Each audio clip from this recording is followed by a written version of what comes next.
squad on the mission, you got to listen. We PoPolitickin, it's so dope when it kick in. You can get in where you fit in. We straight PoPolitickin, the whole squad on the mission, you got to listen. You know what this is when we PoPolitickin. My money long like division, I proposition to put a fist in. We straight PoPolitickin. Hey yo, I rise like the sun in the east, running the streets. Same people that was coming in peace, some in the beast on the microphone. It's never a long and hard task. For God, I'm gon' smash they blog and podcast. Introduction to journalism 101 with Pharaoh PoPolitickin, about where I'm from and what I do. What's up? It gotta be good. Interviewing everybody, you know they probably could. Take all the blood, sweat, and tears, working all them years. Putting in 10,000 hours, it empowers careers. From the Baby and Megan Thee Stallion to Yo Gotti. High as a kite, jet life, currency in the party. With MC Light, J Prince said I rap a lot. Super Saiyan Black Kakarot with a Macintosh laptop and my Apple Watch. Smoking Fraggle Rocks, 4 eyes, got more lines and hooks than a tackle box. What? The whole squad on the mission, you got to listen. We PoPolitickin, it's so dope when it kick in. You can get in where you fit in. We straight PoPolitickin, the whole squad on the mission, you got to listen. You know what this is when we PoPolitickin. My money long like division, I proposition to put a fist in. We straight PoPolitickin.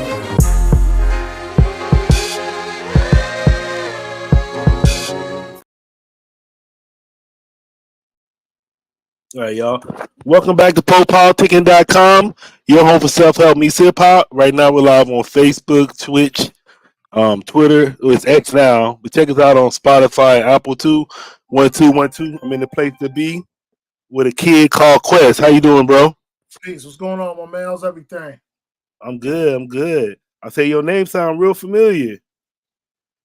Yeah. It sounds almost like a tribe called Quest. Yeah, that was it's actually Kid Called Quest. I got rid of the A in the beginning. Yeah. It's Kid Called Quest now, but yeah, that's a long story. I told it about like 15, 20 times this week. What's going on with you today? It's cooling, man. You know, we're grinding out this Pretty Bully project.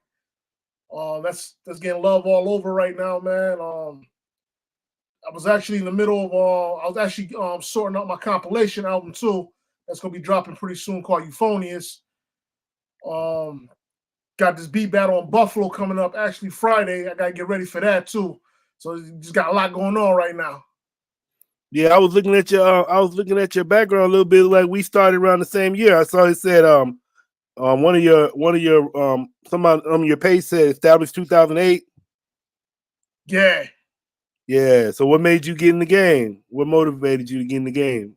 Oh, the crazy thing is, like, I started doing beats by accident. Like, it was like at first I started back in I actually started in 2000 when I was in 8th grade. And I remember, like, I tell people the story all the time. We was in the middle of our testing towards the end of the school year. And there was this one test my teacher told me, she like, you don't gotta take it. She's like, if you fail it this year, you just take it over again till you pass it. So she told me that. I was like, man, I'm skipping then. I ain't coming. I'm about to go just cool out. And I went home, and my brother, who was a DJ, he had a keyboard sitting in the basement, and I had to keep myself on low for a couple hours because I didn't want to be on too early because I didn't want my mother knowing I was home early that I cut class or the test that day. So I had to keep myself on the low for like at least a good 2-3 hours. So that keyboard was down there, and I got bored. I just started messing around with it and just playing out little melodies. They know what I was doing, but I started catching on, learning the sequencer, learning what is what and all that, and that's how it all started right there for me. So did you have any like producers that inspired you? Back then, yeah, I had quite a few, man. The Beat Miners, DJ Premier, of course. High Tech, who was always my favorite. Swizz Beats. Who else, man? Swizz Beats, Havoc, Diamond D, the whole DITC crew. It was a whole bunch of heads. RZA, I can go on for days. And then what software was you using? Back then, when I started out, everything was hardware when I started out. Mm-hmm. So that keyboard was actually a Casio keyboard. Then I eventually moved up to a Yamaha DJX2. which introduced me to the whole art of sampling and everything. And the sampling thing, that was also a mistake too. I ain't know what sampling was at the time. By that time I was just used to just trying to play stuff out. I was really trying to mimic Swiss beats a lot at that time. So I was playing stuff out, and I seen this red button that said sampler, and I accidentally hit it, and I had Cannabis' first album playing, that song I Honor You. And the sampler, the 7-second sampler, picked up the beginning of the guitar riff in the beginning of the song. And I started noticing every time I was hitting the key, I kept hearing the song, the piano, or not the piano, the guitar playing. So I was trying to figure out like what was going on. So for a second, I thought my CD player was skipping because I had the cheap Radio Shack 5-disc changer joint. So I thought, the CD lens was messing up. But it took me a little second. Then I realized I hit the key again. And as I kept going down lower keys, the sample got smaller. So then right there, I'm sitting there, I'm like, dang, what's going on here? Like, it picked up the audio off the CD. All right, this is crazy sound. I'm like it's a crazy sound, but it's like the Cannabis joint in. That's what my brother told me, like, yo, you just sampled something. And I'm sitting there lost, like, damn, what is sampling? From there, man, I went on and started doing it with other stuff, and it was crazy because, like, I tell people all the time, people be thinking I'd be making it up, but I actually learned how to chop up samples before I learned how to loop. So I learned it all backwards. So how would you describe your style? My style now, a lot of people keep telling me as to date, like I developed my own sound, and I always try to aim right now. The stuff that I always try to make something that people can feel and vibe out to, no matter what region or what area or wherever you at. It's just all around.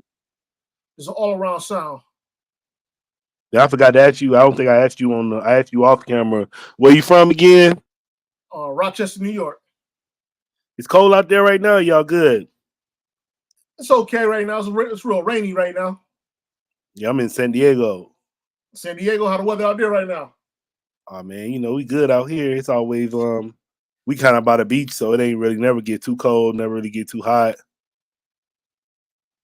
That's dope. Yeah, I wish our weather was like that. Cause up here, 1 minute it'd be nice, next minute it's snowing. Yeah, that's what I said. That's why I asked you. I thought it was probably snowing or something already out there. Yeah, nah, it's good now. It's just drizzling out a little bit right now. But you born and raised in Rochester? Yup. That's what's up. Yeah, that's why I tell you. I interview a lot of people from Rochester. So I see y'all got a hotbed of talent out there. Oh yeah, nah. Rochester always had there's always been crazy talent here in Rochester, like artists, producers. We got quite a few. Got a couple famous artists from here. Tweet. She's one of the famous artists from here. Who else we have from there? Even going back into like the 70s with the rock and roll and all. Like they had Journey. They from Rochester. Hey Journey, Don't Stop Believing. Get it, rock group. Yep. Don't stop believing. He's from Rochester. You got DJ Green Lantern. He from Rochester. Of course, who else, man? Even going to actors too, like Tay Diggs and all. Got quite a few actors that's from here too. So there's always been talent here. That's what's up. And then I don't know if I was asking you. So you was talking about what you started with. What equipment do you use now? Now I'm using I'm back and forth between the machine and the MPCX and all that. So, and lately though, most of the stuff I've been making has been on the MPC though. My first real piece of gear was a 2000 XL. So I kind of just took it back to what I know. And then talk about your creative process a little bit. My creative process, so it all depends on what kind of mood I'm in, what kind of style I'm chasing. When I'm doing a project with an artist, I always study the artist sound, like what the artist sound the best over, what type of sound fits the artist perfect and all that, and cook the beats up specifically for the artist. So it'd be very, it'd be very rare cases where I just toss an artist a bunch of beats and stuff. I'll actually sit down and study the sound and everything and see what's the best fit for them and go back and create stuff with that similar fit. And then So I heard the Pretty Bully. I actually thought I was gonna be interviewing both of y'all, but I heard the Pretty Bully project. So that was you on the. Did you produce the whole thing? Yeah, I produced that whole project. Yep. Yeah, that shit tough. She be spitting too. Like the beats, like y'all, it go together. So it kind of makes sense what you just said because her beats was going with her sound, the sounds was going with her beats, and it just was meshing. So it was tough. I like that sound. I like how she was sounding. And I like I said, the production sound good too.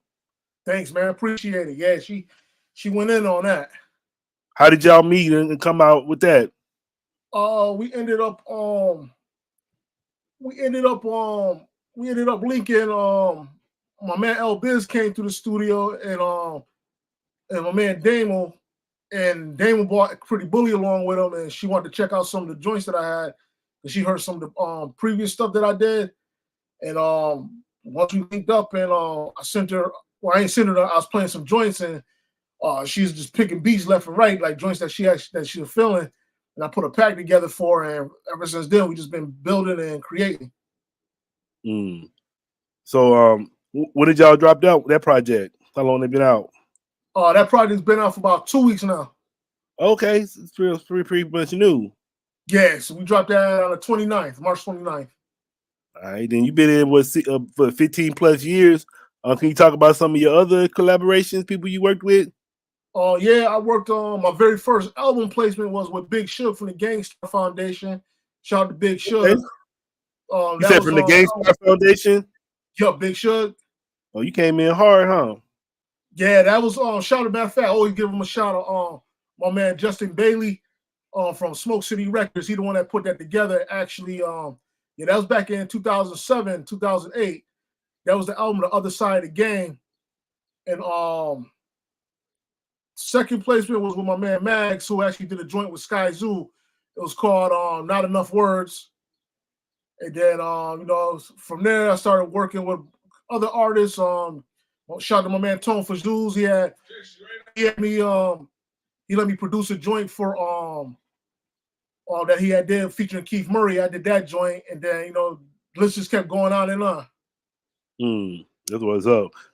So what do you look for when you work with artists? Like, is there a certain thing you're looking for? Artists is just hungry, man. It's trying to work and serious. Yeah. Of course, you gotta be dope, but but people who actually taking it serious. Now I'm gonna say, so you were saying you started in well, it sounded like you started before 08, but what's motivating you to keep at it? Man, just the love for it, man, and the love, the props, and just challenging myself to see what I can do next. What do you love about it? I love everything, man. The whole creative process. That's what's up. That's what's up. And what you like to do outside of music? What you into? Shoot, man. To be honest with you, man. Like, if I ain't making music, I'm digging for music. I like going to different record spots, different cities. Just digging, looking for stuff I never seen before or heard. So you need vinyls? You be having to get vinyls? Yeah, I stay digging for vinyl all the time. Hey, how much? I remember back in the day with me, man. I was a big fan of like Just Blaze, Yay, the Heat Makers. Did any of them influence you any?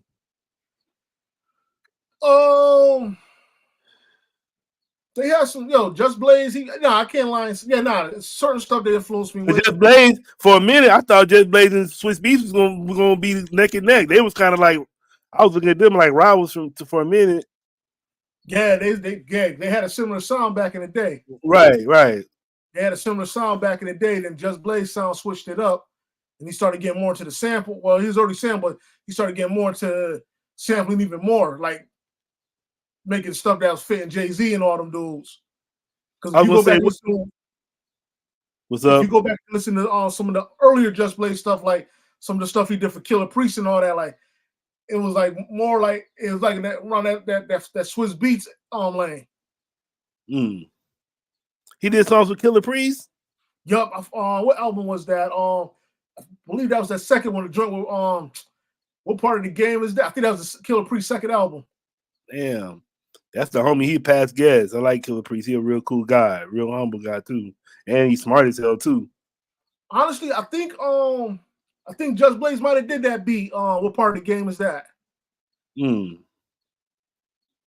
So what? Speaking of part of the game, like you said, you've been in the game for a minute. So how do you like where it's going now? I was gonna say, cause I know now, man, especially for producers, a lot of cats just get beats off their YouTube.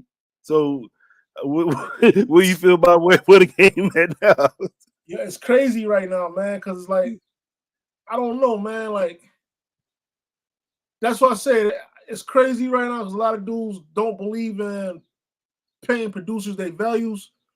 Right. They're like, I forget, you know, producers give their price and what they charge dudes, but I forget that. I go online and just snatch a beat up.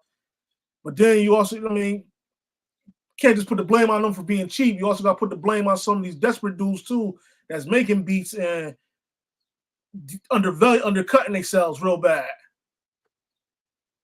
What you mean by that? All right, like, you know, cutting the prices, like, you know, selling $5 beats and all that, just so they can have their stuff out there. It's like some, like, you know, you gotta value your stuff, man. You don't want to, you know what I'm saying? You don't want to devalue, you know, you devalue your stuff, your work and all that, because people always gonna look at you like that. Like, well, then, yo, why should I pay you when you decide to get serious? Like, why should I pay you this when you just charging this? You know how it goes. That's all I was asking you. So what you think about the rap? What would you tell the rappers that just be like, oh, it's rappers that I interview sometimes. Oh, I just got this beat off YouTube. So what do you think about, what would you tell them?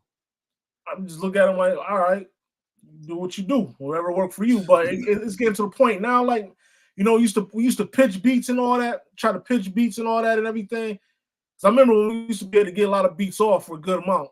Now it's switched up a lot. So now I'd rather just keep the sound. I'd rather just find artists to work with, create projects, put those projects out, and just build together and just keep the catalog building and keep the sound within the circle. I remember, like, I used to manage some producers probably like about 15 years ago now. But I remember back then we had to deal with, like, you know, now we look at it like, man, we think a couple of our beats got jacked. You know, you sending them out to people, you know, because you had to send them out, like email them out or give them beat tapes. Do you still have to worry or has that ever happened to you where you got one of your beats jacked? Oh yeah, quite a few times. How you handle that? I mean, it's part of the game, man. It's the risk you take. It's the risk you take. But I mean, yeah, I had it happen to me a few times. The last time it happened to me was like a few years ago. I ain't gonna get into that though, but I need the exclusive, man. We trying to break. No, I'm messing with you. But I'm saying, so then, so yeah, that's the risk you take, though, man. When you emailing me, that's why I really don't like sending beats out like that without actually, like, at least meeting them and knowing them, talking to them myself or whatever. Because, you know, dudes can put out a Instagram or a Twitter post, be like, yo, looking for beats. You know, you got a million dudes hitting them emails up. A lot of people don't realize, like, yo, shoot, they probably got somebody that's making beats, looking for somebody to get inspired to make something, right? Or know something. That's what a lot of that be. A lot of the times, the producers that they working with probably got a beat block or whatnot, and they looking for an idea, and they, by you a lot of times doing that, you giving them an idea to flip something. Right, because all they got to do, they don't really got to use your beat. Like you said, they can just flip it a little bit, but they still got that idea from you and shit. You know, it's gonna be hard to prove that in court, especially if you ain't really got money to fight no record label and shit like that. Exactly, and you know, and it's like the issue that I had. You know, samples. I mean, if I clearly played the joint for you and you hear the joint that I did versus the joint that they end up doing, you clearly hear, like, all right, yeah, this is bad. But like my man said, like, you know, this artist well known right now, so, you know, you don't want to trash talk or whatnot, because, you know, when they known like that, they got the power and all that to get you blacklisted, so you can't get no work or whatever in the future or whatnot. So he's just basically saying, like, pretty much, you know, you flip the sample, they flip the sample. I hear the very similarities and everything in it. So the only thing you got right now is a good argument. And that's what that be a lot of times, because, you know, we working with samples. Yeah, I would say sample yet. Yeah, I would say I don't know if you keep track of this Drake, Kendrick Lamar, Rick Ross situation. Now, I'll be honest with you. I heard, like, I listened to the disses, but I ain't follow it. I ain't follow them up. I mean, I got so much stuff going on. I can't even sit back and keep track of all that. But hopefully, the best MC walks out with the crown with that. So what's next for you now? Right now, me and my man Azariah, we started our next Young Black and Gifted project. Oh, that's what your shirt. I saw that on your look. You got a hoodie on. I like that. Yeah. I like that. Yep. Yeah. We just started. We started knocking out joints for that. My man 2100 Bags on his Bodie James now in Detroit. Me and him actually got a project that we working on. We actually got two that's in the works. One with me and him, and then there's one that we doing. There's one that me, him, and Curtis Coke about to do together that I'm fully producing. Then I got a couple instrumental projects in the stash that I'm gonna release. And like I said in my compilation, Euphonious, that's the next joint I'm about to really put a lot more focus on. So that'll be coming soon. And yeah, man, I'm just trying to stay busy. Are you on any video games? Nah. Yeah, well, I like, man. I be like that be like a little hidden lane, man. Like I be hearing a lot of artists got their stuff on like NBA 2K or just a lot of games in general. Or sometimes they just had an instrumental playing. You be like, yeah, where this song come from? Some heat on I need to look into that. Who can is it? If you can work with any artist you want, like say your top 5 artists that you would want to work with that you didn't work with yet, who would that be? It could be rap, pop, R&B, whatever, country. I'll probably say I'll definitely go with Ghostface. Oh yeah, I like Ghostface. Yeah, Ghostface. Who else, man? See, you said Ghostface. Definitely something with Redman. Okay. And then getting up to Redman Sky Zoo. Well, yeah, I already did stuff with this song features with Sky Zoo songs with Sky Zoo, but definitely I would definitely love to knock a project out with him. Who else, man? I'd probably say Alchemist.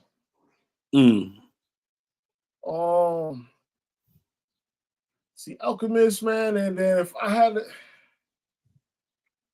so many right now, man, it's crazy, man. I'd probably say like shoot, man, like Dr. Dre or DJ Quick. Did you know about DJ Quick? Yo, he's actually some of his stuff inspired me too, man. Like them bass lines back in the day. And the way he's playing those keys, him and High Tech, definitely, man. The way they's playing those keys over them beats, over them samples and all that, once chopping them samples and playing them keys, I always liked that kind of stuff. No, I wanted to ask you what moment in your career are you most proud of so far? I'm gonna say as of right now, this Pretty Bully project. Okay. Like this really it's crazy because this project really like people was hearing about my name and everything. And like just the work that we was putting out, now it's like people's eyes is open now. Like they paying more attention now. Yeah, it's solid. I live with it. It's cool. Then what I like is like man, it's like too many girls on that. I got a little daughter now, man. So like, that little, they call it like slut rap per se, but it's too many rappers rapping like that. So when you got a female rapper that's actually just really spitting, it's kind of refreshing. Yeah. Like shout out to Rhapsody too. Rhapsody be spitting too. Shout out to her and the other rappers that spit like that. But it's too many girls rapping about their sex and all that shit now. Yeah. This project right here, it just came out so solid. How long did you say it took y'all to do it?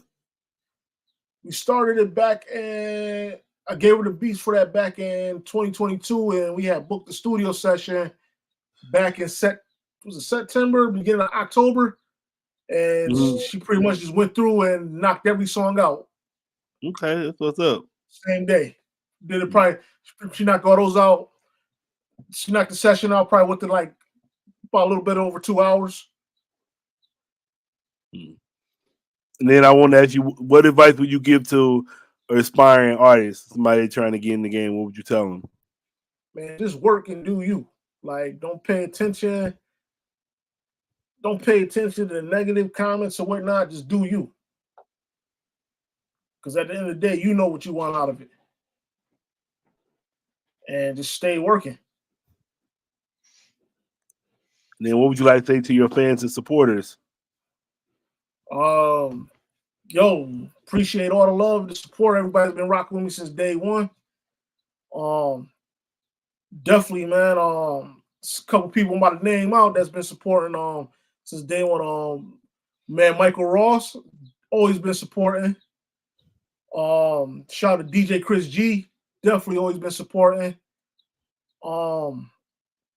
Shoot, man, it's just so many people out there, man. I wish I would have wrote down a list so I could name every name, but yeah, man. Everybody who's been tuning in since I started going back to the first Put Your Headphones On and stuck with me since 2010 up until now. Like, shout out to everybody. What's up? All right, man. I want to say thanks for coming through Politickin with me. A word, no doubt, man. Thanks for the interview. No doubt. You got anything what you want to leave listeners with? I got your Instagram, but the rest of your social media, anything?